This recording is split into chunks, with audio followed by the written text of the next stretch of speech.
పల్నాడు జిల్లా అమరావతి మండలంలో ఇంటి మీద కాషాయ ధ్వజాన్ని ఎగరవేయటం వల్ల ఎల్లప్పుడూ ఆ గృహానికి విజయం సిద్ధిస్తుందని శ్రీరామ జయరామ జై జై రామ అంటూ నామ సంకీర్తనల వల్ల గ్రహపీడ బాధలు తొలగి శుభం కలుగుతుందని సాయంత్రం 5 దీపాలను వెలిగించడం వల్ల పంచభూతాత్మమైన శరీరంతో భగవంతుని వేడుకున్నట్లవుతుందని గుంటూరు జిల్లా విశ్వ హిందూ పరిషత్ అర్చక విభాగ కార్యదర్శి కౌశిక ప్రసాద్ తెలియజేశారు.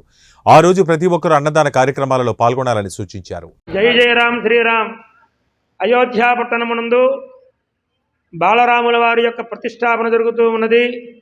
కాన ప్రతి రామభక్తుడు ప్రతి హిందువు కూడా శ్రీరామనామ జపం ఆచరిస్తూ మధ్యాహ్న సమయంలో ఆ యొక్క ప్రాణ ప్రతిష్ఠ జరిగే సందర్భంలో రాముల వారి దగ్గర దీపారాధన వెలిగించుకొని ప్రతి ఇంటి యందు కూడా సాయంకాల సమయముందు 5 దీపాలు వెలిగించుకొని ఇంటి ముందు ప్రతి హిందువు కూడా చక్కగా ముగ్గులు పెట్టుకొని ఇంటి పైన ధ్వజస్తంభ జెండాను కనుక ప్రతి ఒక్కరు కూడా జెండాను ఎగరవేసి ఇంటికి రక్ష హనుమంతుడు ఇంటికి రక్ష భూతప్రదుడు అటువంటి యొక్క ఆంజనేయ స్వామి వారి యొక్క జెండాని ప్రతి ఇంటి మీద కూడా ధ్వజాన్ని ఎగరవేసి రాముల వారి యొక్క కృపకు పాత్రలు కాగలరని ఆశిస్తూ ఉన్నాం.